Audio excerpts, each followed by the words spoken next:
Hola, buenas tardes, señores estudiantes, ¿cómo están? Buenas tardes, doctora. Buenas tardes, doctora. Bueno, hoy día vamos a terminar las exposiciones de los dos grupos que faltan. Y bueno, indicarles que no sé si ya tienen, ustedes han socializado cuándo va a ser la defensa del protocolo.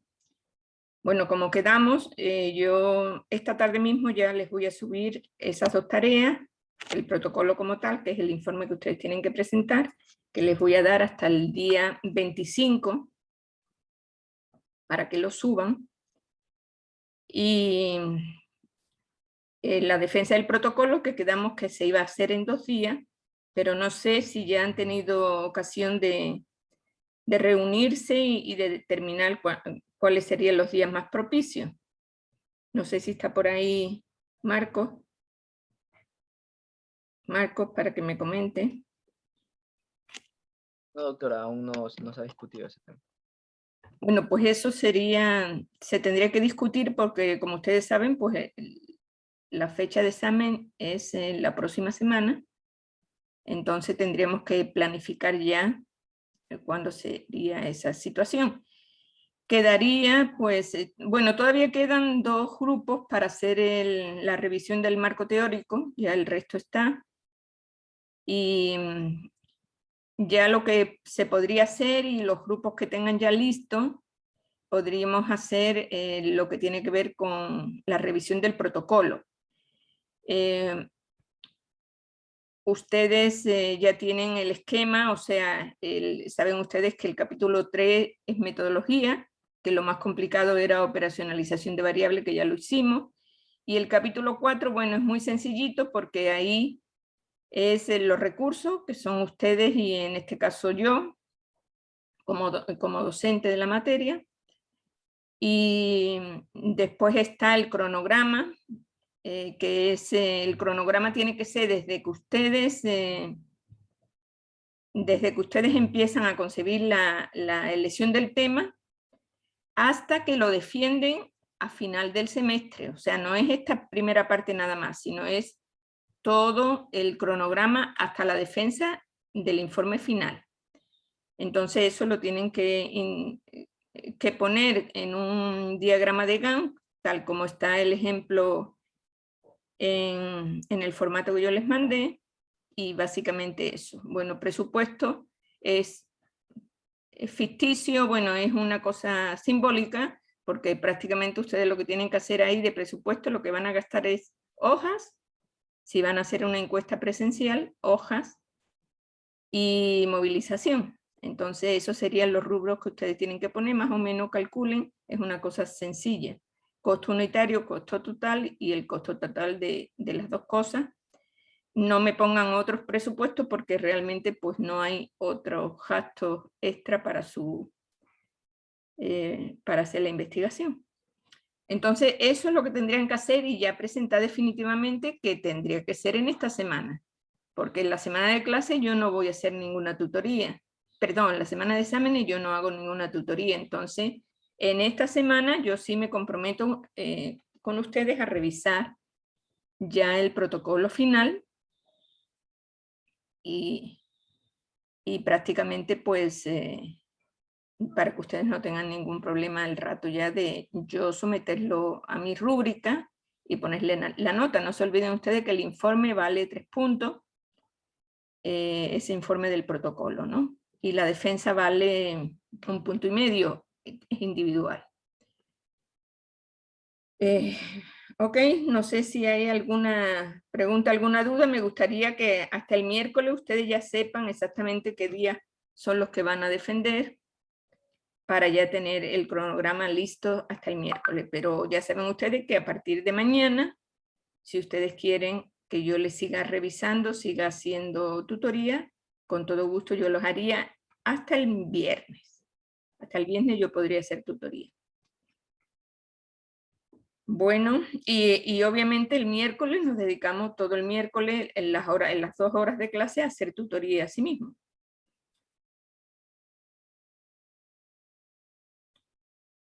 Sin más, pues si no tienen ninguna pregunta, comenzamos las exposiciones de hoy día. Adelante. Doctora, buenas tardes. Yo quedé pendiente del grupo anterior, entonces me falta terminar a mí la exposición de la clase pasada. Sí, está muy bien. De acuerdo. Adelante. Me disculpará si se corta, pero es que la conexión a internet está inestable hoy.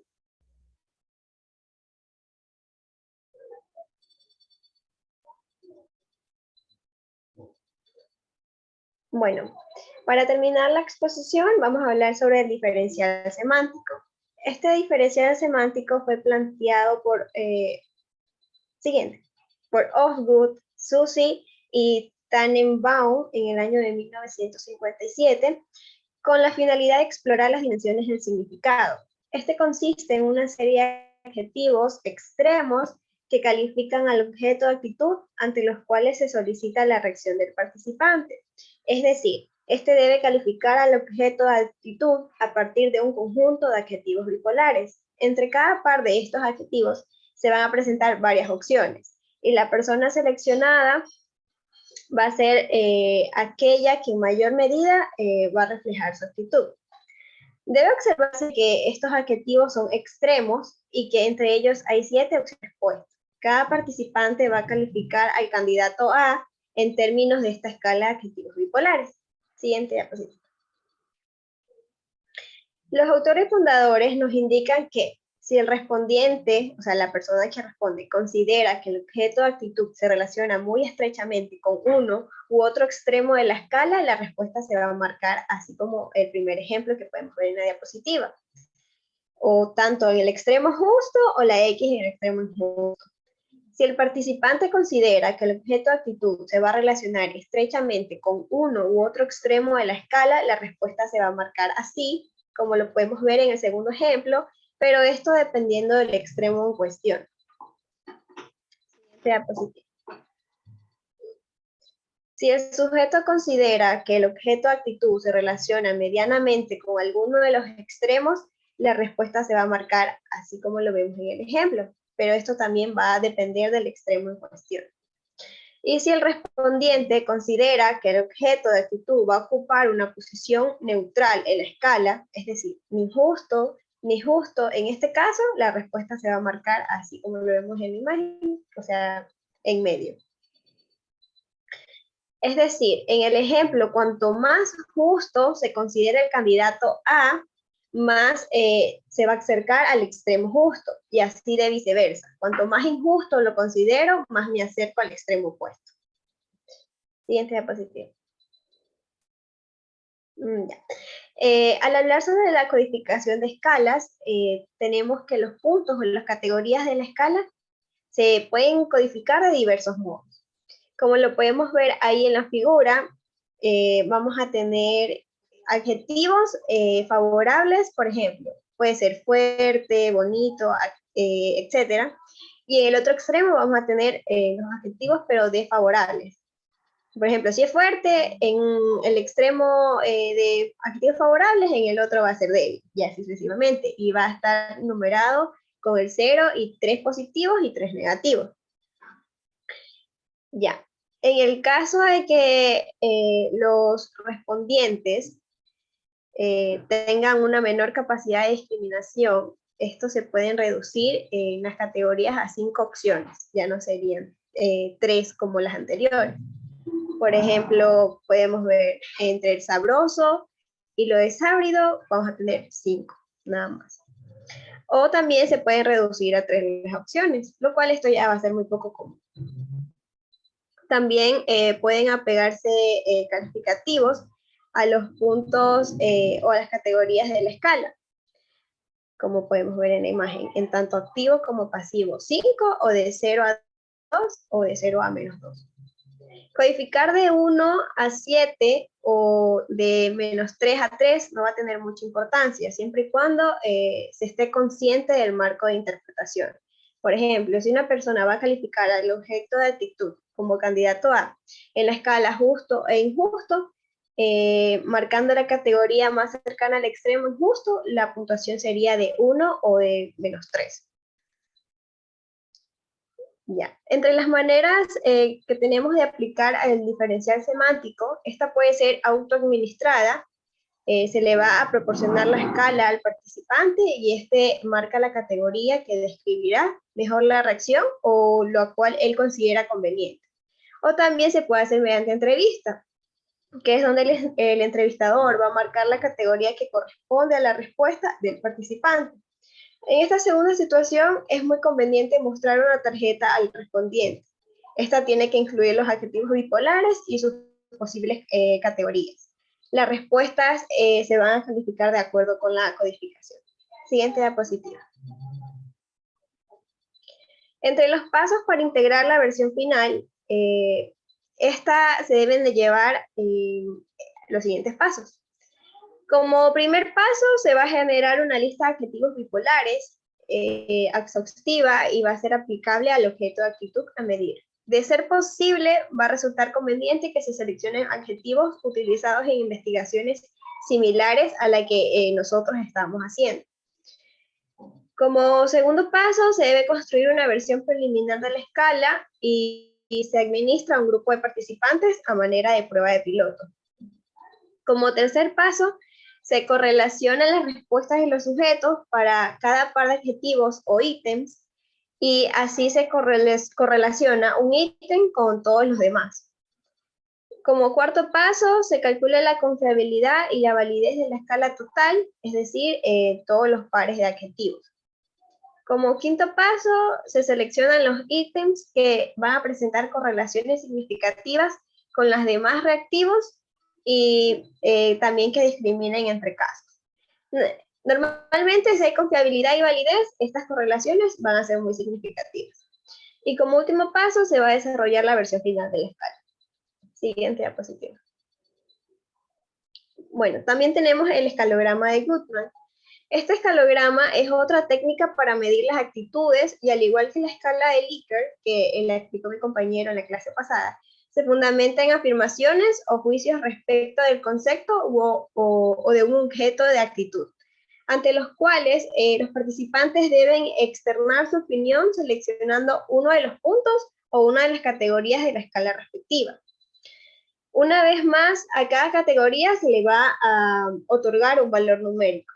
Así, la persona que participa va a obtener una puntuación respecto de la afirmación y al final va a obtener su puntuación total. Todo esto sumando las puntuaciones obtenidas en relación con todas las afirmaciones.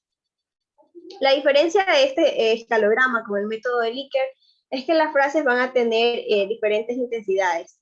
Es decir, que se va a basar en el principio de que algunos ítems van a indicar en mayor medida la fuerza o la intensidad de la actitud. Siguiente diapositiva. Bueno, entre los otros métodos cuantitativos de recolección de datos, estos se disponen sumamente de otros métodos que serán útiles para recolectar los datos de las diferentes ciencias y disciplinas, como los cuestionarios y también las escalas de actitudes. Entre tales técnicas vamos a encontrar los análisis de contenido cuantitativo. Esta técnica va a ser útil para estudiar cualquier tipo de comunicación de una manera objetiva y de una manera sistemática. Esta va a cuantificar los mensajes o contenidos en categorías y subcategorías y los va a someter a un análisis estadístico. Sus usos serán muy variados. Por ejemplo, pueden evaluar el grado de carga de contenido sexual de uno o varios programas televisivos, estudiar apelaciones y características de campañas publicitarias en los medios de comunicación, puede conocer discrepancias ideológicas entre varios periódicos, como también determinar la evolución de cierta clase de pacientes que asisten a psicoterapia, etc. En la observación, este método de recolección de datos consiste en el registro sistemático, válido y confiable de comportamientos y situaciones observables. Esto a través de un conjunto de categorías y subcategorías. Va a ser útil, por ejemplo, para analizar conflictos familiares, eventos masivos, como un ejemplo sería la violencia, la aceptación, rechazo de un producto de supermercado, etc. El autor Haynes en 1978 menciona que este método es más utilizado por quienes se orientan conductualmente. En las pruebas estandarizadas e inventarios, estas van a medir variables específicas, como la inteligencia, la personalidad en general, la personalidad autoritaria, el razonamiento matemático, el sentido de la vida, la satisfacción laboral, etc.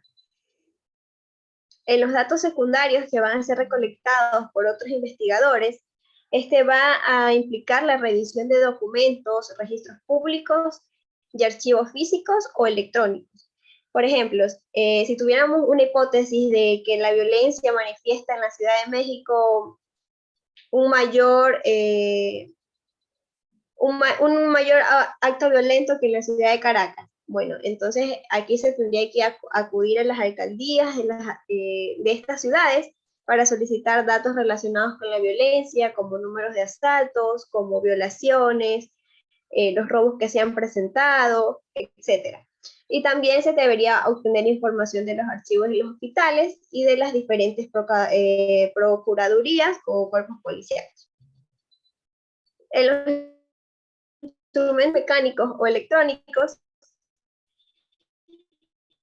estos van a ser la pistola láser, que va a medir la velocidad con la que circula un automóvil desde un punto externo del vehículo.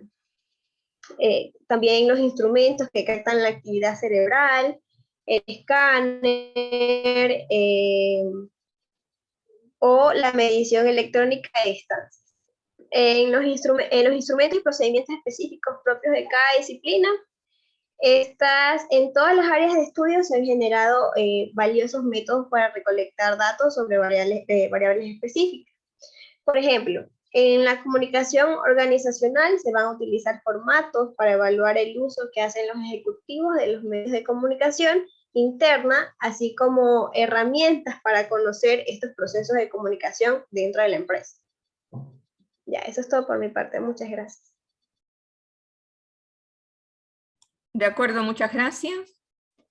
Y por favor, ahora sí, comience el nuevo grupo de exposición.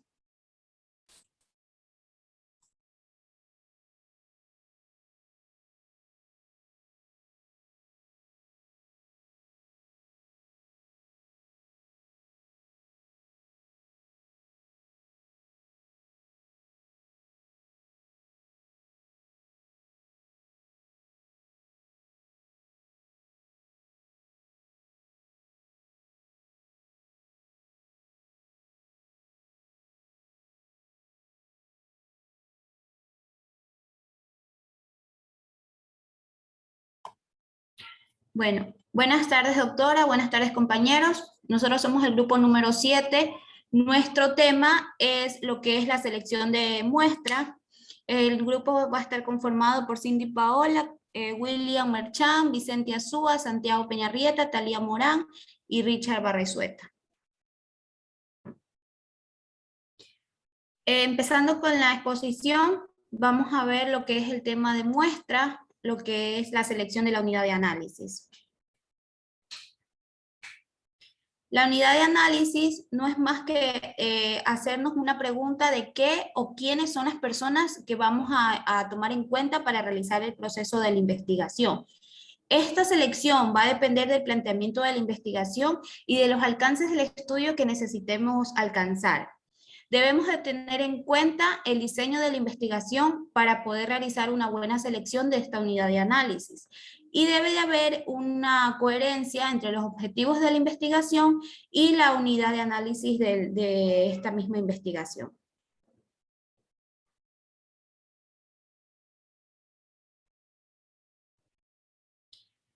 Aquí el libro nos mostraba un ejemplo que para que haya una unidad de análisis que la selección sea propicia, nosotros debemos de realizarnos unas preguntas correctas para poder hacer una selección correcta.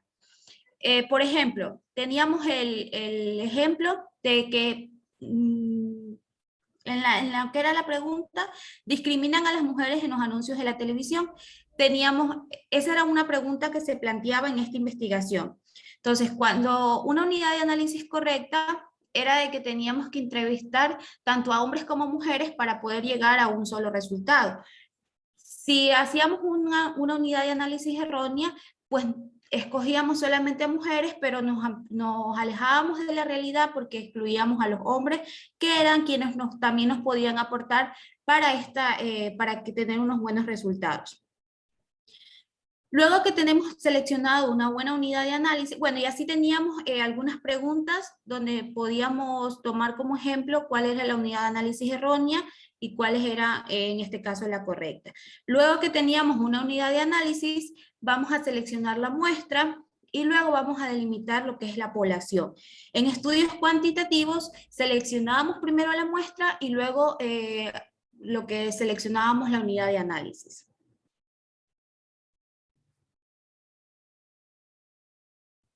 Otro de los ejemplos que nos daba el libro era de que se estudiaba a los niños, en qué afectaba la televisión a los niños. Entonces, si nosotros escogíamos una buena muestra, teníamos que delimitar la población que va a ser estudiada y sobre la cual se pretende generalizar los resultados. Por ejemplo, teníamos que explicar en qué escuelas, qué grado escolar, cuál es el estado o la ciudad que se va a seleccionar, la edad de los niños. Entonces, todo eso es teníamos que delimitar la población para que no haya un sesgo de los resultados. Lo que es la población es el conjunto de todos los casos que concuerdan con una serie de especificaciones. Y un estudio, recordar que un estudio no será mejor por tener una población más grande. Más bien tenemos que hacer una buena delimitación de la población para tener unos resultados concretos. Aquí teníamos el ejemplo que nos daba el libro, el anterior, el ejemplo que nos daba el libro de lo que es el estudio de la investigación en los niños con la televisión. Aquí nos especificaba, o sea, cómo tenemos que especificar nosotros.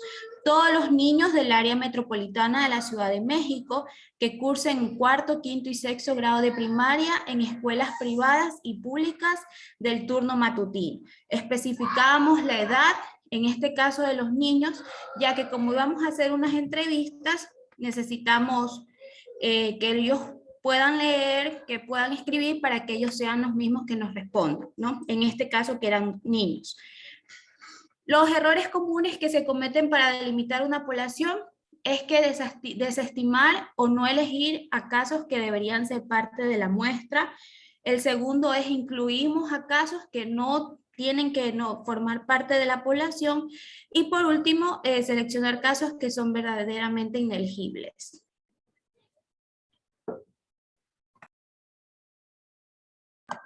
Esa es toda mi parte. Gracias.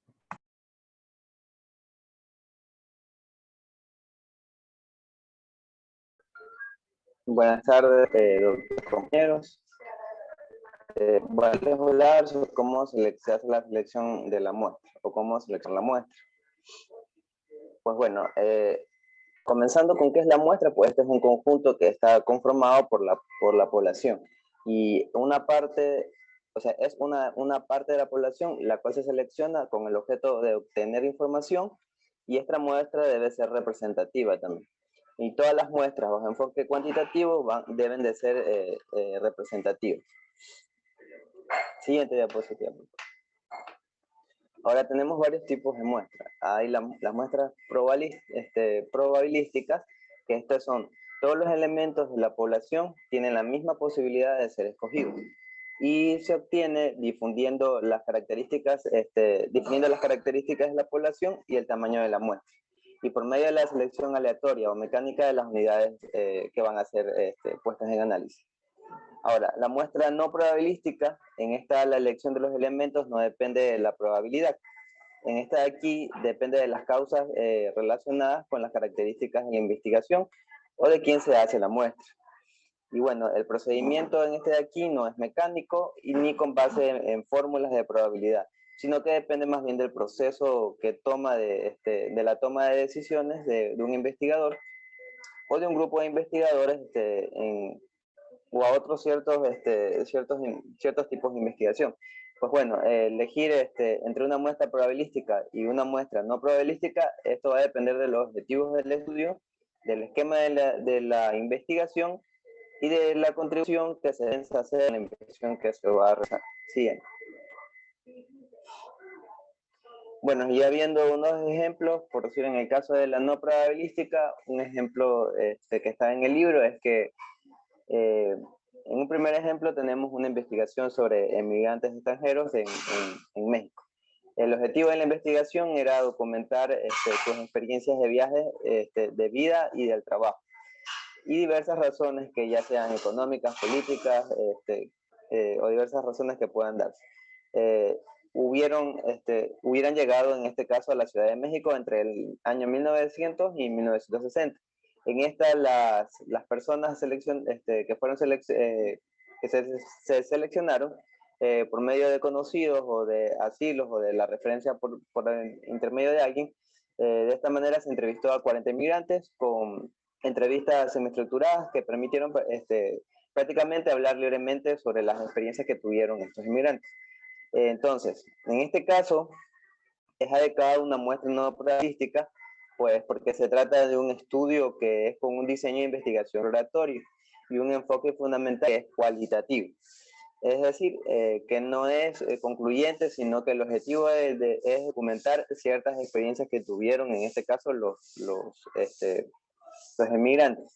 Entonces, en este tipo se pretende generar más bien son datos e hipótesis que concluyan de manera primaria para ya después puedan realizar investigaciones más precisas sobre el tema.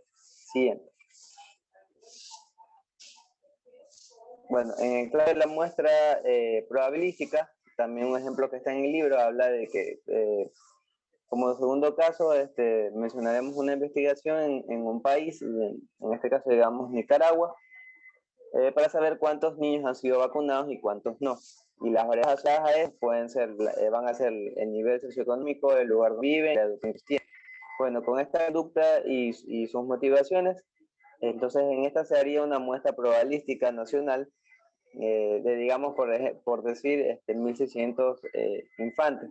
Y de los datos obtenidos se tomarían las decisiones para formular lo que serían las estrategias para que para que exista la vacunación, y así poder dirigir un mensaje que va a persuadir que las personas hablan de pronta y oportuna la vacunación en los niños. Entonces, en este tipo de estudios, cuando se hace una asociación entre variables y cuyos resultados servirán en base para tomar las decisiones políticas hacia una posición, entonces en esta se logra por medio de una investigación por encuestas y definitivamente por medio de una muestra probabilística que va a estar diseñada de tal manera que los datos lleguen a ser generalizados a la población con una estimación precisa del error que pudiera cometerse al realizar tales generaciones, ¿no? Pero en este caso sería ya más bien un tipo de investigación cual y cuantitativa. Siguiente. Bueno, ahora hablando un poco sobre cómo selecciona la muestra probabilística. Bueno, hay varias razones por las que se toma un tipo de muestra probabilística. Entonces, las muestras probabilísticas tienen muchas ventajas. Y la principal quizás sea la de medir el tamaño del error que que vaya a tener en la muestra nuestras predicciones.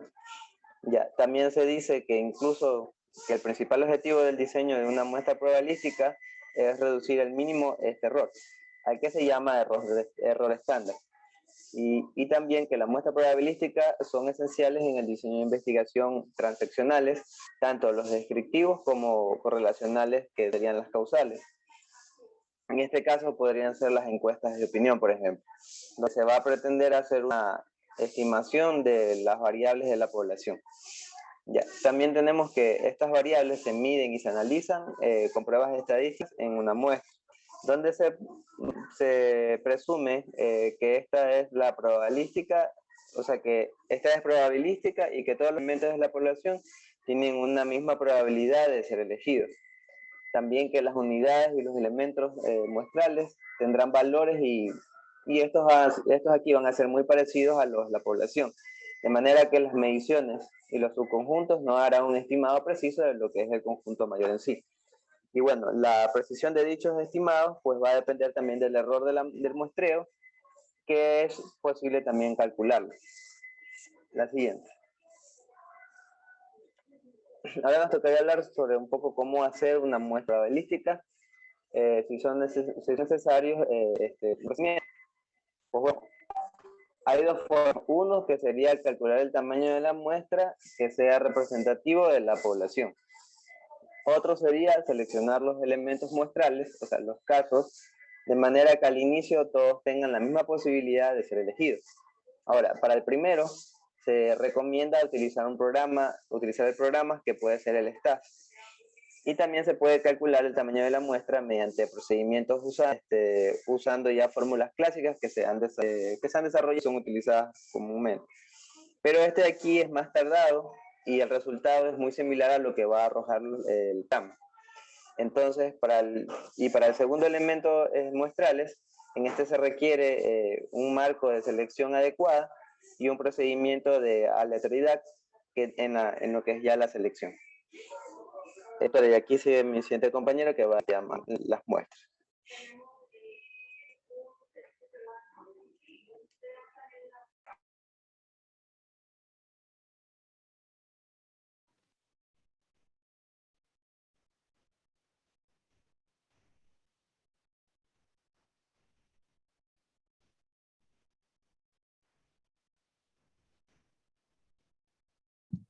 Compañera Talía, no se le escucha nada.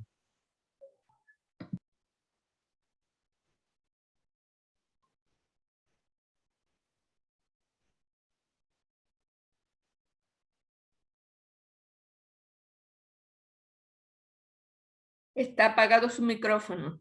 Por favor, prenda el micrófono.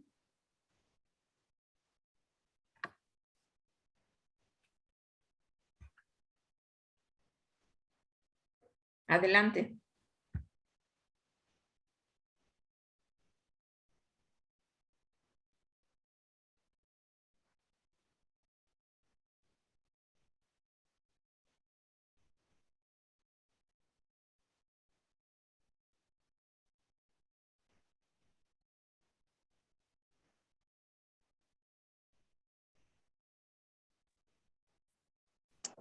Bueno, ahí sí se me escucha.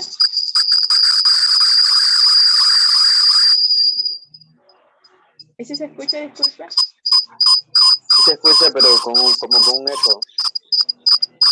Si tienes prendido por decir el celular y la computadora el audio, suena eco. Apaga una y ahí ya no te suena el eco. Ya va a apagar. A ver.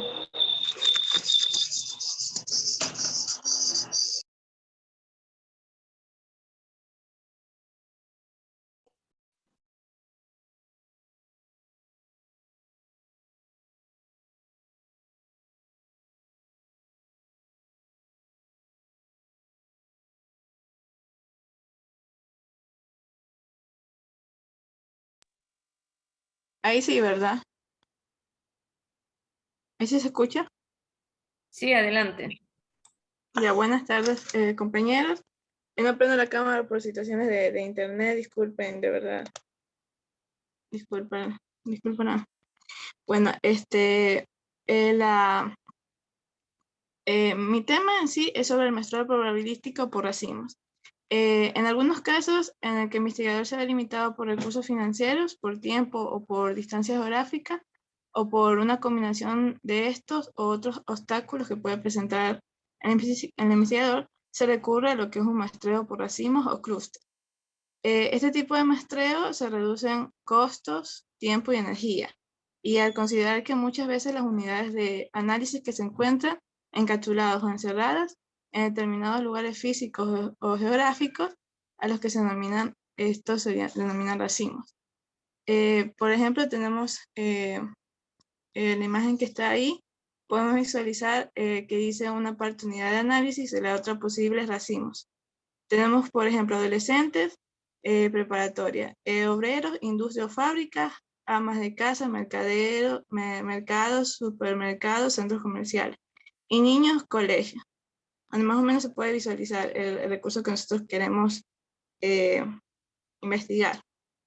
La siguiente, por favor. La siguiente diapositiva.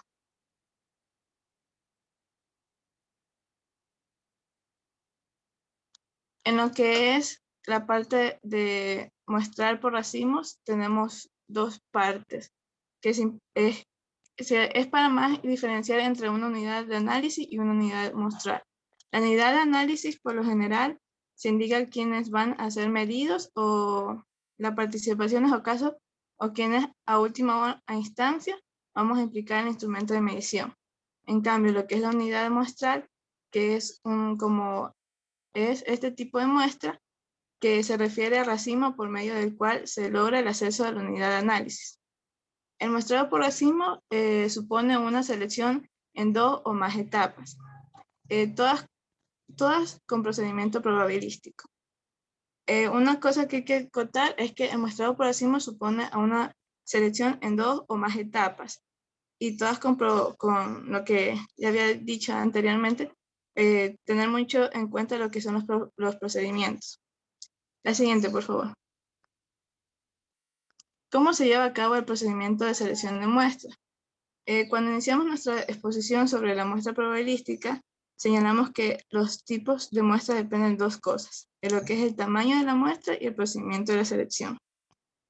En lo que habla de lo primero, detallamos principalmente que la muestra a veces se representa como n.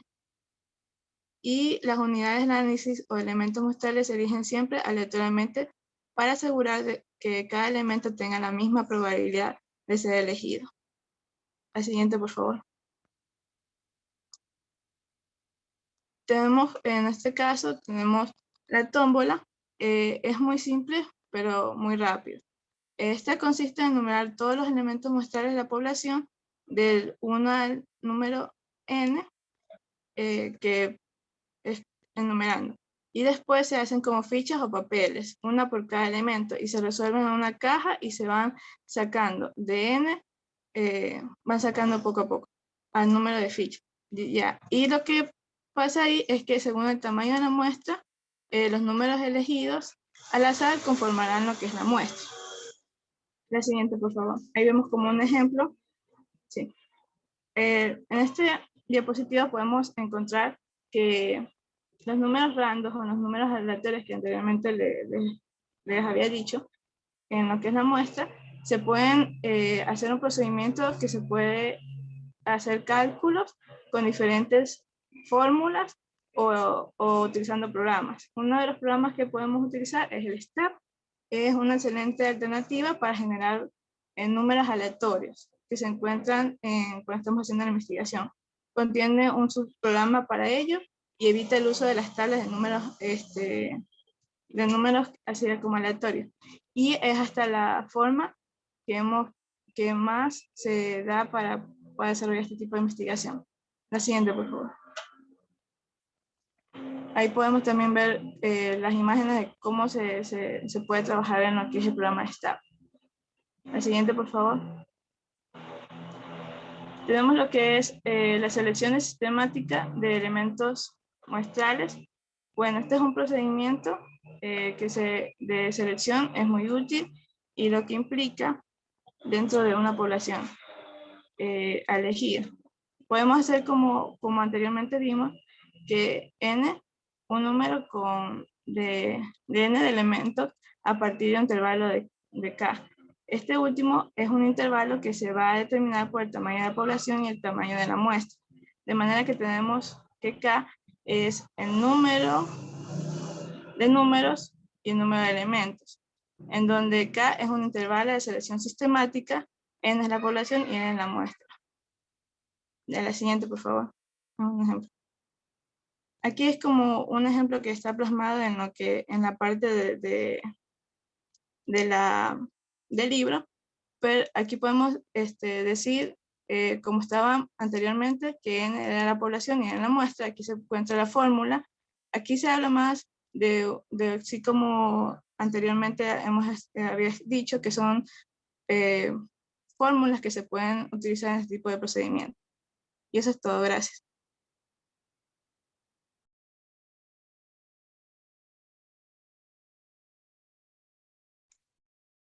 Bueno, doctora, compañeros, muy buenas tardes. Vamos a hablar ahora sobre el listado y otros marcos muestrales. Decir en primer lugar, pues que las muestras probabilísticas requieren en sí la determinación del tamaño de la muestra, de un proceso de selección aleatoria, pues que asegure que todos los elementos de la población tengan la misma probabilidad de ser elegidos, y todo esto, pues, aunque ya se ha visto, faltaría exponer algo esencial que en sí procede a la selección de una muestra, y se trata del marco muestral. Entonces, este constituye un marco de referencia que nos permita identificar físicamente los elementos de la población, la posibilidad de enumerarlos y por ende de proceder a la selección de los elementos muestrales, es decir, los casos de la muestra. Y pues bueno, normalmente se trata en sí de un listado existente o una lista que es necesario confeccionar ad hoc con los casos de la población. Este término ya lo veremos. A ver. Aquí está. Entonces, esta lista ad hoc, pues vemos que se trata, pues generalmente se refiere a una solución especialmente elaborada para un problema o fin preciso y por tanto no generalizable ni utilizable para otros propósitos. Entonces, bueno, para que quede claro ese término, y prosiguiendo, pues decir que los listados existentes sobre una población serían variados, o sea, tendríamos, por ejemplo, guías telefónicas, listas de miembros de las asociaciones, directorios especializados, listas oficiales de escuelas de la zona, base de datos de los alumnos de la universidad o de los clientes de una empresa, registros médicos, catastros, nóminas de una organización, etc. En todo caso, pues habría ya que tener en cuenta lo completo de una lista, su exactitud, su veracidad, su calidad y por supuesto su nivel de cobertura en relación con el problema a investigar y la población que va a medirse, ya que todos estos aspectos pues ya influyen en la selección de la muestra propiamente dicha. Ahora, por ejemplo, para algunas encuestas se considera que el directorio telefónico o guía telefónica pues es muy útil. Sin embargo, pues hay que tomar en cuenta que muchos números no aparecen porque obviamente son privados o porque hay hogares que simplemente no tienen teléfono.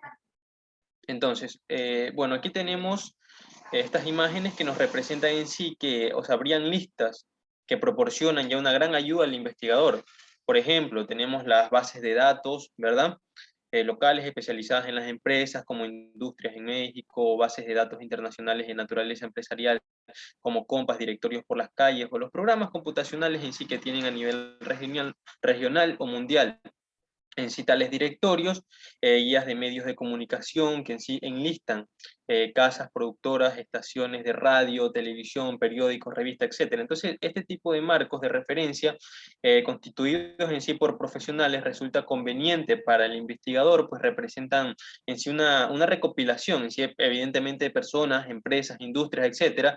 Y en sí el resultado de horas de trabajo e inversión de recursos. Y pues también en Internet ya descubriremos pues que muchos directorios a los cuales podemos acceder mediante un motor de búsqueda en este caso, pues ya se recomendaría utilizarlos pues cuando sea pertinente, tomando en cuenta las consideraciones que estos directorios o bases de información hacen en su introducción y revelan el año al que pertenecen dichos datos, como se obtuvieron también, puede ser efectivamente o por cuestionarios o por voluntarios, y por supuesto, pues muy importante, quiénes y por qué quedan excluidos del directorio.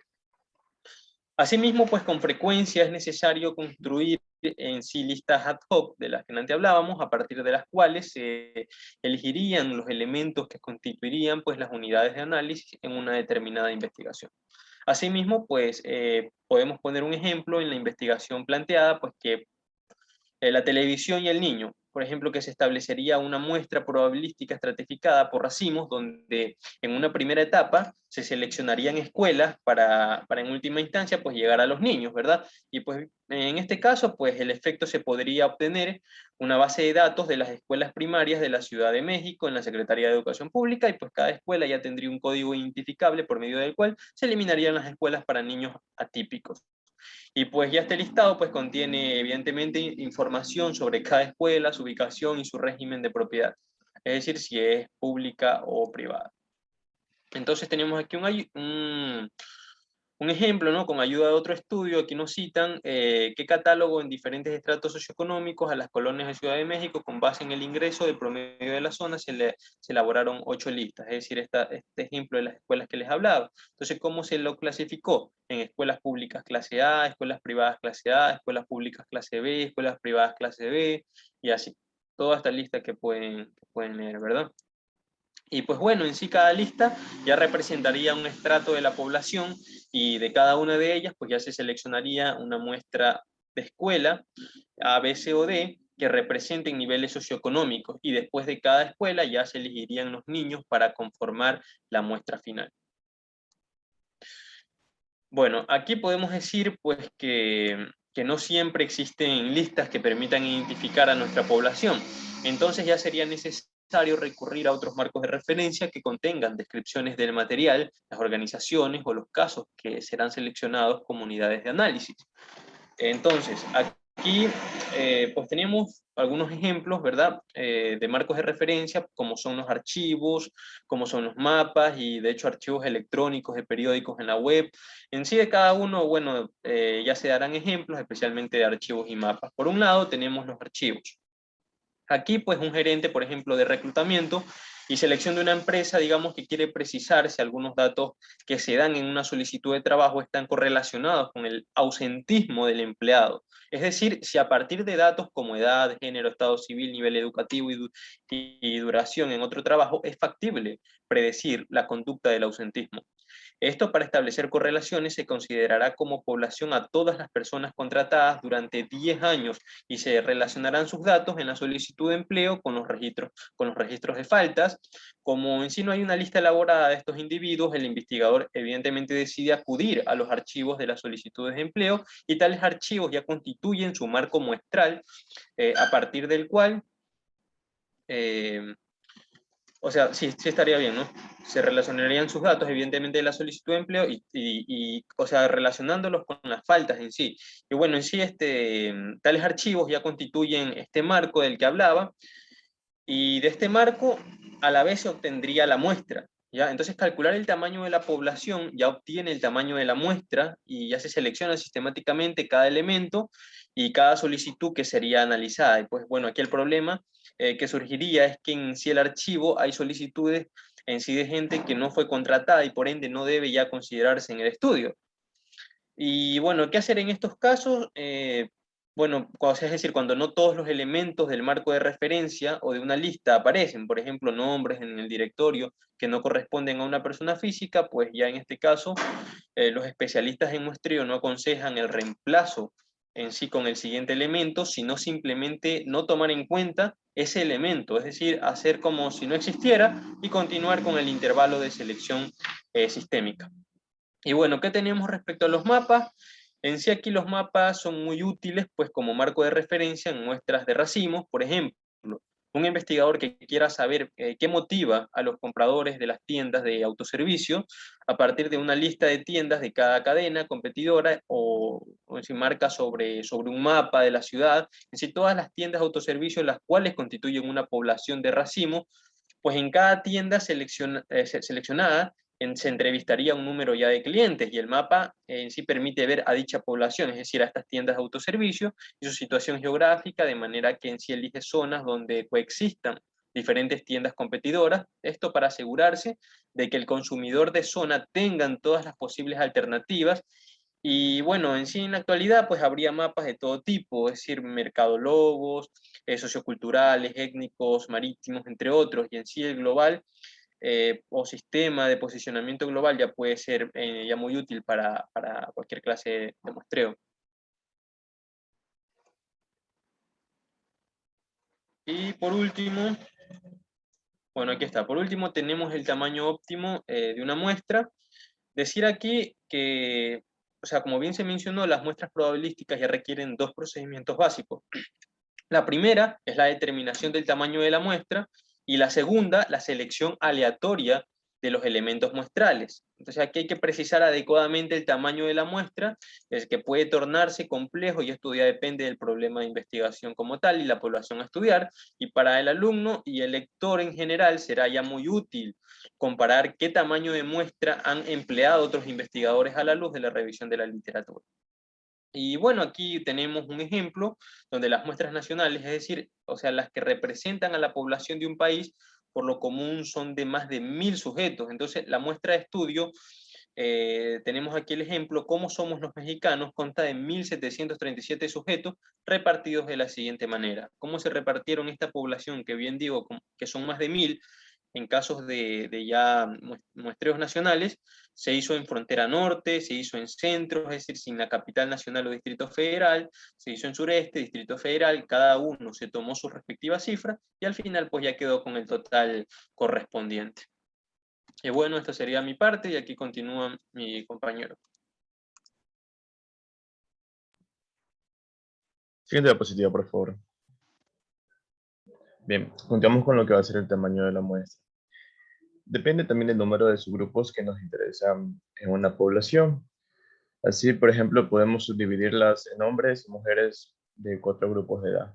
Bien, aquí tenemos la tablita 8.5 en el cual se va a describir muestras típicas de acuerdo con los subgrupos bajo el estudio, según la cobertura. Esto es, estudios nacionales, estudios especiales o regionales, y según su unidad de análisis. Quiere decir que dependiendo de si se trata de individuos o de organizaciones. En esta última instancia, el número de la muestra se reduce, ya que casi siempre va a representar una gran fracción de la población total. Ya tenemos la tablita, el número de subgrupos, población de individuos u hogares y población de organizaciones, si es nacional o regional. Sí. Asimismo, también tenemos la siguiente tablita, que es la 8.6, en la cual vemos el tamaño de muestra mínima en estudios cuantitativos. Aquí podemos observar si va a ser transeccional, descriptivo, correlacional, el tamaño mínimo de la muestra, 30 casos por grupo segmento universo, bueno, y ahí las características que se están indicando. Bien, en esta tablita en sí, se construyeron en base a artículos de investigaciones publicados en revistas especializadas y en SUNMA, del año 1976. Siguiente diapositiva, por favor.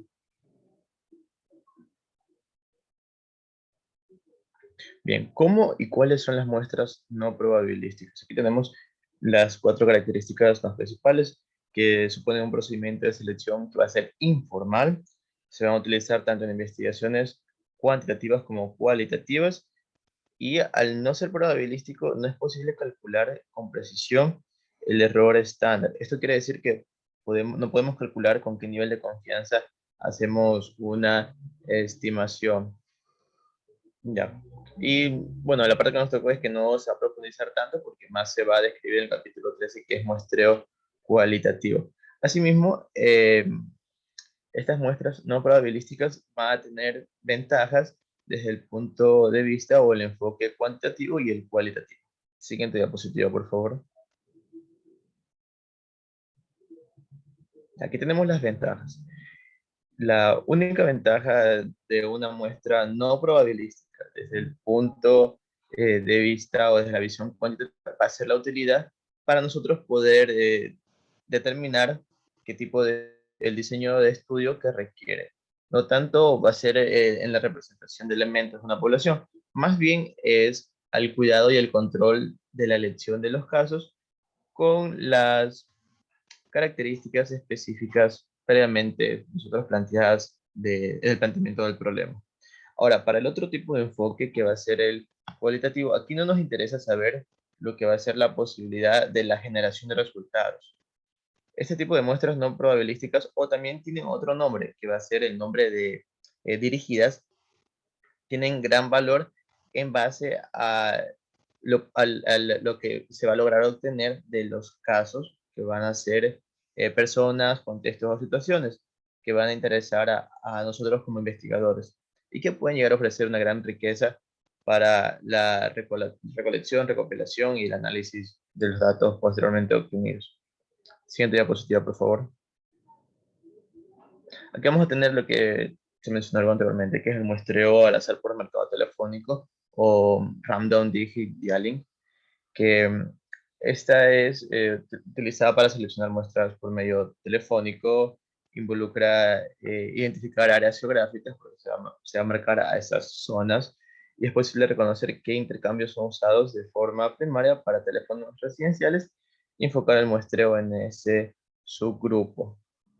Bien, dice que es posible reconocer qué intercambios son usados de forma primaria para teléfonos residenciales y enfocar el muestreo en ese subgrupo. Asimismo, también va a ser útil para incluir en muestras a teléfonos celulares o móviles. Siguiente diapositiva, por favor. Ya, una máxima de muestreo y el alcance del estudio. Aquí vamos a tener las características principales de este enfoque, que va a ser que lo importante es elegir a los informantes de acuerdo al planteamiento del problema y lograr el acceso a ellos. Que los estudios operatorios generalmente van a emplear muestras dirigidas, aunque podrían usarse muestras probabilísticas.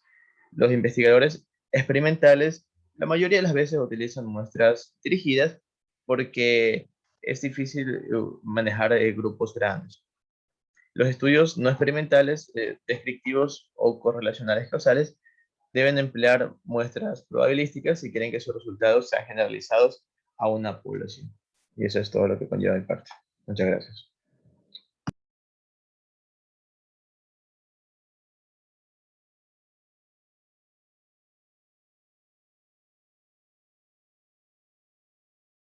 Bueno, con eso se terminaría la exposición sobre el universo y muestra, y pasaríamos al siguiente capítulo y el último.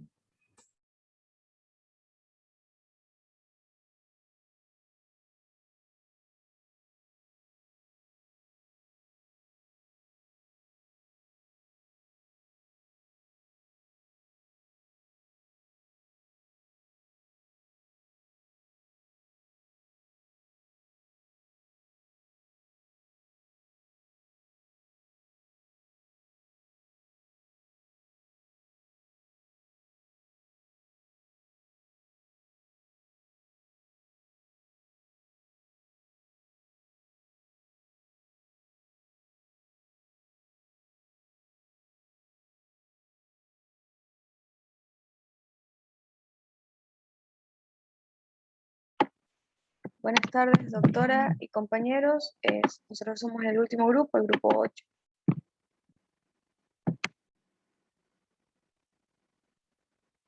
Nosotros les vamos a hablar de la ética en la investigación.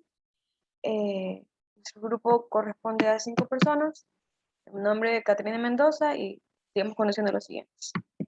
Vamos a tratar la ética en la investigación. Si me escuchan, ¿verdad? Sí, siga adelante. Trataremos en esta exposición la ética en la investigación. Vamos a tener que la ética va a involucrar a los seres humanos. En la investigación siempre se involucra a seres humanos en diferentes roles, tanto como realizadores, que van a ser los investigadores, los participantes, que serían los sujetos de estudio, y los usuarios, que van a ser personas, desde los lectores de estudio hasta personas que pueden utilizar la investigación para realizar nuevas investigaciones o la toma de decisiones. En los aspectos éticos de los seres humanos como participantes, vamos a tener que los participantes van a ser personas medidas, observadas, evaluadas y analizadas. Tales tareas tienen derechos como sujetos de estudio, por lo que los aspectos éticos son sumamente relevantes en este tipo de investigaciones. Con lo que conlleva respeto a los derechos de los participantes, tenemos que tener en cuenta principalmente que todos los seres humanos nacemos libres y con los mismos derechos. Entonces tenemos que ser tratados con respeto y con dignidad. Debido a experimentos que se realizaron en el pasado, que infringieron en la ética y en la moral, se basan varios documentos para hacer un sinnúmero de derechos para los participantes de estudio. Vamos a tener documentos principales como la Carta de los Derechos Universales de los Derechos Humanos, el Código de Nuremberg y también la Declaración de Helsinki, y así otros códigos éticos y de conducta que se consideran para que los participantes en una investigación tengan los siguientes derechos. ¿qué va a hacer? El primer derecho va a ser, tienen que estar informados del propósito de la investigación, tanto del propósito también del uso que se le dará a esta, a los resultados obtenidos y de las consecuencias que pueden tener en sus vidas. El segundo va a ser negarse a participar en el estudio o abandonarlo en cualquier momento, así lo consideren conveniente, así como negarse a proporcionar información. Y el tercero va a ser que garantizar el anonimato si es necesario. Cuando se utiliza una información suministrada por ellos o involucra a cuestiones individuales, su anonimato debe ser garantizado y observado por el investigador. Varios autores van a identificar dos aspectos relacionados a tales derechos, que van a ser dos, que es el primero, que va a ser el consentimiento o aprobación de la participación, y el segundo, que es la confidencialidad y el anonimato. En el primero, vamos a tener en cuenta que además de conocer su papel en una investigación específica, es necesario que los participantes proporcionen un consentimiento explícito acerca de su colaboración. Este preferentemente tiene que ser por escrito. Vamos a dar un ejemplo. Yo, el nombre de la persona, consiento y apruebo a participar en un estudio, el nombre del estudio, de manera voluntaria, en pleno uso de mis facultades, tanto físicas como mentales, y en el caso de que sean menores de edad, también necesitamos la aprobación de los padres de estos.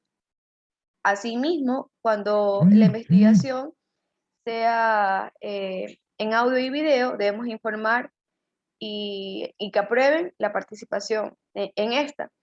En cuestiones de encuestas, debemos también dejar un mensaje, un breve mensaje, que puede ser o uno similar a este, que diga, al responder a este cuestionario, implica su autorización participar en un estudio, ya que es importante tener el consentimiento en cada una de las investigaciones. Esto va a variar, las leyes van a variar dependiendo de la localidad donde se haga la investigación. En el segundo, vamos a tener la confidencialidad y el anonimato. Este se refiere a que no se revele la identidad de los participantes ni que se indique de quiénes fueron obtenidos los datos, ya que al traicionar la confianza de los participantes es una violación a los principios de la ética y de la moral, aparte de ser inaceptable. En caso de los materiales de audio y video, nunca estos deben ser mostrados a otras personas ajenas al equipo de investigación o a cuyos miembros que comprometan por escrito a no revelar la identidad de los participantes. En la investigación se pueden utilizar seudónimos o variar los nombres reales. No es ético dar los nombres de la investigación, ya que puede tener repercusiones hacia los participantes del estudio, pueden ser hasta negativas. Otro elemento importante es el respeto de la privacidad de los participantes, ya que no nos podemos involucrar o intrometer en la vida de estas personas. Y por último, debemos tener en cuenta que el investigador tiene que estar obligado a proteger a los participantes de riesgos, daños o amenazas que puedan afrontar ellos o el equipo de investigación. En cualquier cuestión que pudiera afectar tanto físico o mentalmente de manera reversible o irreversible, deberá cancelarse el estudio. Gracias.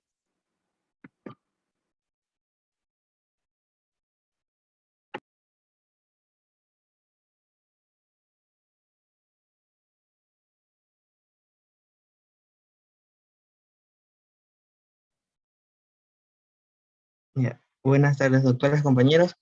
Siguiendo con la exposición, también es importante lo que son las amenazas potenciales a participantes, lo cual ocurre frecuentemente en el ámbito de la medicina, pues siempre hay una primera persona que se debe exponer a un nuevo tratamiento o medicamento y corre un riesgo elevado de morir o llevar catástrofes en su vida. Así fue el caso de una bebé en el año de 1944, la cual debió someterse en el hospital de Johns Hopkins a una operación innovadora para su época y que la comunidad médica de ese entonces y en su mayoría concebía como algo casi imposible. Bueno, la cirugía implicó en ensamblar una arteria que se dirigía al corazón a una arteria que conducía a los pulmones.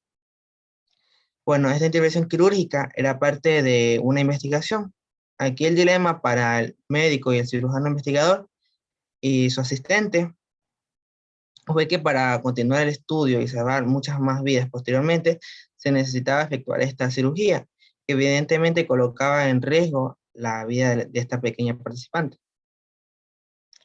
Siguiente, por favor.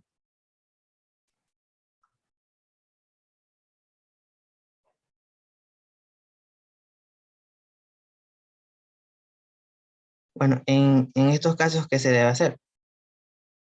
La respuesta es muy compleja. Bueno, en esta operación, gracias, todo resultó bien. La operación, cuya esperanza de la vida de la bebé era de unos meses, pero gracias a la operación, todo fue un éxito y está bien ya. Pero no siempre ocurre así, por lo que el doctor Robert Hernández recomienda que en estos casos deben agotarse todas las demás posibilidades antes de seguir adelante. Deben de minimizarse los riesgos, experimentar en animales con el debido cuidado y apego a las leyes que estos los protegen, hasta que los procedimientos estén asegurados y así se evite que sea el ego del investigador quien tome las decisiones. También es importante que en todo estudio se observen los derechos de respeto de la dignidad humana, la igualdad, la autonomía individual y la libertad de expresión. Estos participantes deben poder manifestarse abiertamente y libremente, así como deben tener acceso a la justicia y a su vez a la información. Siguiente, por favor. Bueno, también es conveniente que los participantes reciban algo en reciprocidad de su involucramiento en un estudio. Eso puede ser un beneficio, por ejemplo, capacitaciones, información, un regalo, ayuda de algún tipo, como puede ser terapia, soporte emocional, recursos económicos o un reconocimiento al menos, también puede ser un agradecimiento. Asimismo, es sumamente importante que se conozcan los resultados finales de la investigación, asunto que en los estudios cualitativos es necesario para garantizar la calidad de estos. Bueno, en el caso de que se recolecten opiniones, especialmente en un estudio cualitativo, debemos intentar incluir todas las voces y puntos de vista de los diferentes grupos sociales. Aquí no se pueden marginar a estas personas. Asimismo, en la investigación no tienen cabida el racismo o la discriminación. Siguiente, por favor. Otro aspecto es que normalmente la institución que se encarga de un estudio, para verificar la calidad de esta, solicita los ejemplares de los instrumentos contestados por los participantes, por ejemplo, cuestionarios y las bases de datos. En estos casos, ¿qué se debe hacer? Bueno, la ética de la investigación marca que tenemos que entregarle a quien o quienes solicitan el estudio, pero ellos también deben comprometerse a respetar los principios esbozados previamente, a no utilizar esta información para perjudicar a algún participante y se debe de mantener la confidencialidad. Siguiente, por favor. Bueno, también hay otros aspectos éticos de los investigadores, como es la sensibilidad. Aquí el investigador debe ser sensible a las ideas, características, inclinaciones y preferencias de los participantes, mostrando total respeto y evitando criticar a otros individuos. Esto es particularmente necesario en el caso de cuestiones de conducta sexual, la religión y valores personales. Bueno, la confianza. Aquí el investigador debe de ganarse la confianza de cada participante. Una vez logrado esto, ello implica una seria responsabilidad a lo largo del estudio. Tiene que demostrarse a los sujetos que se puede confiar en él. Bueno, lo que es la decepción. Es aquí importante no decepcionar a los participantes con el estudio. Siempre se debe hablar con claridad sobre los beneficios o ventajas de participar en el estudio y nunca prometer algo que no se puede cumplir, ni levantar las expectativas más allá de la realidad. Bueno, la reciprocidad. Este concepto se refiere al equilibrio entre lo que solicita a un participante y lo que se le otorga. En la medida de lo posible, es conveniente que se mantenga tal equilibrio y esto se relaciona con los beneficios que va a recibir el sujeto por participar en el estudio. Siguiente, por favor. Bueno, la vulnerabilidad. Algunos participantes son más vulnerables que otros al contexto de la investigación o al proceso mismo, por sus características o condiciones, las cuales se deben de tomar en cuenta, especialmente tratándose de aspectos médicos, psicológicos o legales. Bueno, la presión o coerción aquí nunca debe de presionarse ni a la participación en un estudio ni a la inducción de respuesta. La imparcialidad es una postura que todo investigador debe mantener en cualquier estudio y no se puede tener preferencias en algún individuo u otro participante sobre otro. Y la legalidad, aquí todo estudio debe conducirse de manera legal y con restricto apego a las normas. Gracias.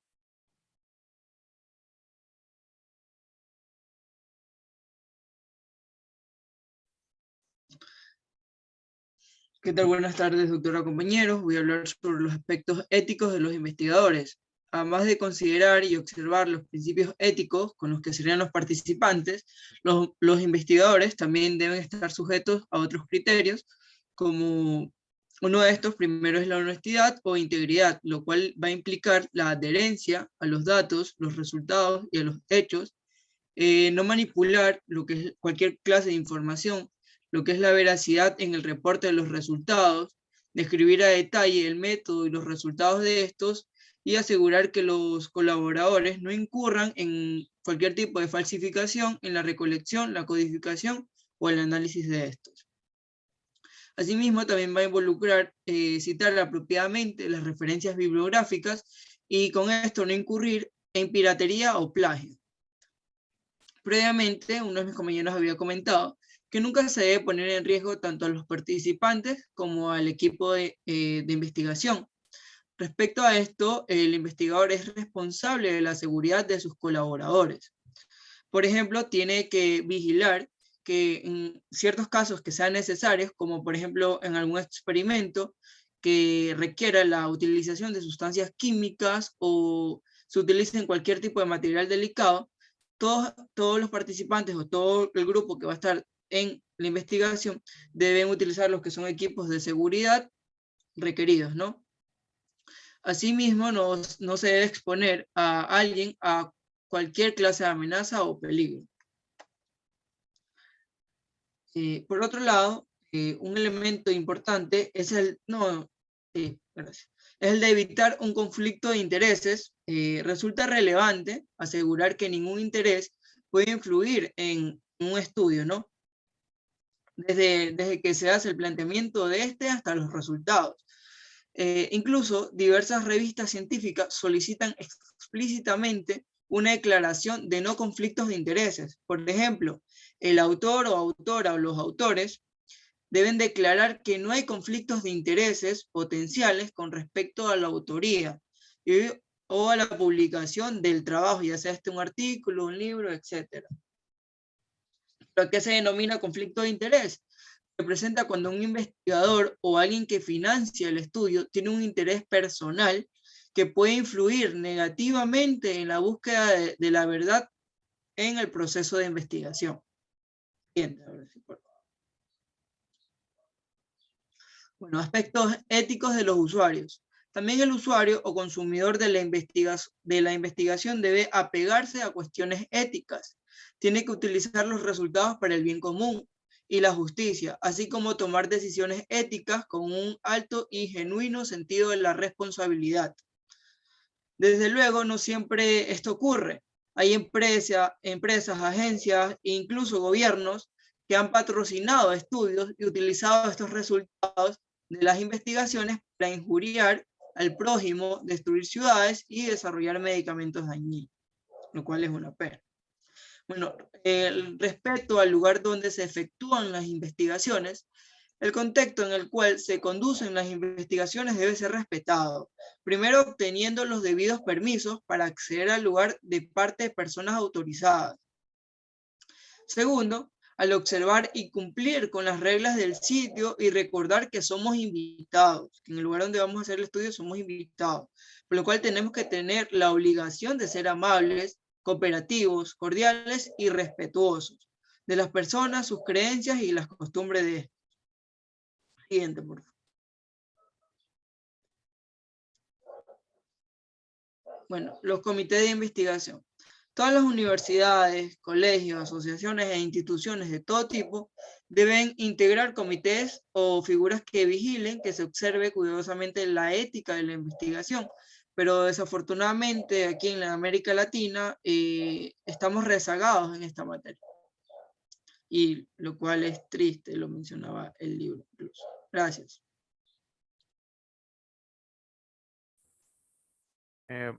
Buenas tardes, continuando con el tema, vamos a hablar de la bioética en la investigación y en la práctica profesional. Bueno, toda práctica profesional tiene que enfrentar de manera permanente problemas éticos. Y esto es algo que también se aplica a la investigación. En el Ecuador, antes del año 2012, no existía una normativa clara en lo concerniente a la reglamentación y regulación ética. Pero el 11 de octubre del año 2012, el Ministerio de Salud Pública creó el Comité Nacional de Bioética en Salud. Este básicamente se encarga de identificar, conocer, estudiar y reglamentar normas que regulen dilemas bioéticos, así como establecer lineamientos generales sobre bioética para su aplicación en todas las instituciones del Sistema Nacional de Salud y proponer estándares de calidad y criterios de evaluación adecuados. En Manta existe una red que se llama Red de Atención y Prevención de la Violencia, que desde el año 2010 tiene una representación en el Comité de Ética del Rodríguez Zambrano. Básicamente se encarga de analizar numerosos casos y velar por el respeto a la dignidad de las personas, así como el cumplimiento de los derechos de los usuarios. Siguiente diapositiva. En lo que refiere a la historia de la bioética, esta palabra, pues este término aparece en los años 70, acuñada por los estadounidenses Van Rensselaer Potter y Andre Hellegers, médicos, catedráticos e investigadores que comienzan a resolver problemas éticos en el campo de la medicina con la aplicación de principios universales. Siguiente diapositiva. En las definiciones de bioética, la primera definición que se dio la ubicó como el estudio sistemático de la conducta humana en el área de las ciencias de la vida y de la salud, examinando la luz de los valores y de los principios morales. Otra definición fue la que dio Alfonso Llano Escobar, que la define como el uso creativo del diálogo inter y transdisciplinar entre ciencias de la vida y valores humanos para formular, articular y, en la medida de lo posible, resolver algunos de los problemas planteados por la investigación y la intervención sobre la vida, el medio ambiente y el planeta Tierra. Siguiente diapositiva. Otros momentos de la historia en los que se produjeron avances de la bioética fue, por ejemplo, en el año 1947, respondiendo a las atrocidades de la recién terminada Segunda Guerra Mundial. Se trata por primera vez el tema de los experimentos médicos llevados a cabo por los prisioneros en el campo de concentración, y se promulga el Código de Nuremberg. Para muchos autores, se considera que la bioética como tal nació en 1962, cuando en Seattle se decidió crear un comité para decidir cuáles pacientes tenían mayor preferencia para beneficiarse de la, en ese entonces reciente, máquina de hemodiálisis. En 1972 se divulgó el escandaloso caso Tuskegee, que era un estudio que hasta ese entonces era secreto, y trató de que se usaron a 400 personas de la raza negra y a estas se las dejaron de tratar contra la sífilis para poder estudiar la evolución natural de la enfermedad. El conocimiento de este caso llevó a tomar conciencia de que existen problemas éticos en la investigación. En el año 1978 se publicó el informe Belmont, que se le considera uno de los pilares de la bioética, y posteriormente se crearon códigos y normas específicos de este tema, así como surgieron una serie de organismos que velan por estos derechos éticos, los cuales son varios en la actualidad, como la OPS, la OMS, la UNESCO o las Naciones Unidas. En la actualidad, todos los códigos y normas son revisados y actualizados periódicamente para poderlos adecuar a las situaciones en las que se presentan o que se encuentran en el mundo actual. Muchas gracias.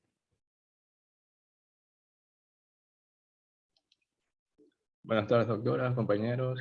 Continuando con el tema de bioética, van a existir normas internacionales que auspician 4 principios de la ética que deben ser considerados para proteger los derechos y la seguridad de las personas que participan en cualquier tipo de investigación. El primer principio es el de la autonomía, el cual se basa o quiere decir que todo ser humano es libre de tomar las decisiones por sí mismo, lo que incluye participar o no dentro de la investigación. Van a existir casos en que personas, ya sea por la edad, o sea, menores de edad, o que tengan alguna enfermedad mental o discapacidad mental, no puedan tener este principio, por lo cual deben tener una protección especial en estos casos. Luego tenemos el segundo principio, que es el de no maleficencia, en el cual debemos abstenernos intencionalmente de realizar cualquier acción que pueda causar daño o perjudicar al participante. Otro principio, que es el tercero, sería el de beneficencia. En este tenemos la obligación de actuar siempre en el bien del participante y se trata de maximizar los beneficios y minimizar cualquier tipo de riesgo. Y por último, tenemos el principio de la justicia, en el cual todas las personas tienen los mismos derechos y se debe tratar a cada una como corresponde. Esta con la finalidad de disminuir las situaciones de desigualdad, ya sea ideológica, social, cultural o cualquier otro tipo. Siguiente. Ya. Luego también tenemos los principales derechos de los participantes, que son los siguientes. El primero está la seguridad. En este se trata de proteger tanto la integridad física, emocional, social y cultural del participante. Otro derecho importante es la información. En este, el participante debe estar enterado de lo que es la investigación, de qué se trata, en qué consiste su participación, el uso que se le dan a los resultados y cómo esta investigación puede traer consecuencias o no a su vida. También tiene el derecho a la participación o no de la investigación, pudiendo abandonarla en cualquier momento sin ser objeto de alguna presión. También tiene el derecho a la confidencialidad y al anonimato, ya que estos son prioridades, y se debe evitar en lo más mínimo publicar lo que son descripciones del participante, fotografías, grabaciones o videos sin un permiso expreso. Y por último tenemos el respeto a la privacidad, en el cual el paciente no se lo puede invadir a los espacios privados que él tiene, a menos que sean indispensables para el desarrollo o la continuación de la investigación. Y por último, varios autores señalan que para realizar una investigación en seres humanos se requiere garantizar 2 niveles de protección para los individuos. El primero se lo realiza con el consentimiento informado, el cual va a proteger el derecho de cada individuo y él puede elegir libremente. Y por otro lado tenemos la supervisión de un comité de ética que asegure el respeto a los participantes en la investigación biomédica. Gracias. Bueno, señores, con esto terminaríamos las exposiciones. Y ya voy a proceder a subir en este momento pues la tarea tanto del informe del protocolo como de la defensa. Ustedes saben que para la defensa del protocolo pues ya se ha determinado, ya me ha escrito por interno su representante y se ha determinado que sea el lunes y miércoles. El lunes serían 6 grupos y el miércoles otros 6 grupos. Ahí sí me tienen que dar previamente pues ese cronograma para yo tenerlo, si es posible, cuanto antes. Y ya también le di a su compañero pues el horario para las tutorías. No se olviden que hay 2 grupos todavía que no han hecho la tutoría del marco teórico. Si quieren hacer ustedes ya una sola y hacer una sola tutoría con todos estos 2 grupos que les faltan, no hay ningún problema. Bueno, eso ya lo dejo a criterio de ustedes. Y ya también les he dado esa disponibilidad de horario que tengo. Si hay alguna novedad yo les informaría, pero creo que esas son las horas disponibles. La idea sería de que se termine de hacer esa revisión en esta semana. Para la defensa, pues ustedes tendrían que hacer un PowerPoint, ya les voy a explicar en el aula cuando suba la tarea, pero básicamente pues es un PowerPoint del protocolo, obviamente, donde cada uno de los integrantes del grupo pues haría una parte de la defensa de ese protocolo. Obviamente pues lo más extenso es marco teórico, pues en eso se centrarían más, pero obviamente pues hay que hacer todos los capítulos, o sea, desde la introducción hasta el capítulo de recursos. Entonces, por favor que sean, como van a ser 6 grupos en 2 horas, serían 20 minutos cada grupo, o sea, si ustedes son 4 integrantes, pues ya saben que tiene 5 minutos cada uno. Si son 2 integrantes, bueno, tienen un poco más. Pero lo que quiero decir que sean ustedes capaces de hacer un buen resumen, de ir a lo preciso, a lo concreto, para que haya una buena exposición y no se deje de exponer las cosas importantes. Entonces, en ese sentido, no sé si tienen alguna pregunta al respecto. Doctora, buenas tardes. Sí. ¿El grupo 6 puede hacer hoy día la tutoría del marco teórico? Hoy día. Sí. Bueno, puede ser. Cuando ya salgan todos, que se quede el grupo 6 y podemos revisar. Ok, doctor. Ok. Doctora, usted me preguntaba en el chat que cuál sería la distribución que se la enviara. Yo creo que sería la misma en la que estamos agrupados. Grupo 1 primero y así sucesivamente. ¿Cómo? No entiendo. Los primeros 6 grupos el día lunes y los siguientes 6 el día miércoles. Ah, o sea, del 1 al 6 el lunes y del 7 al 12 el miércoles, ¿ok? No hay problema. Si todos están de acuerdo, no hay ningún problema. ¿De acuerdo? Entonces sería la misma hora de la clase y tendremos ya eso definido. Muy bien, entonces espero el otro cronograma de las tutorías que faltan y en este momento pues se quedan los estudiantes del grupo 6 para hacer la tutoría conmigo en este rato. Bueno, muchísimas gracias y nos veríamos el próximo, bueno, desde mañana y el miércoles seguiríamos también. Habría clase, pero seguiríamos con tutoría, ¿no? Gracias, doctora. Gracias a ustedes. Gracias, Pasen doctora. bien. Muchas gracias, hasta luego.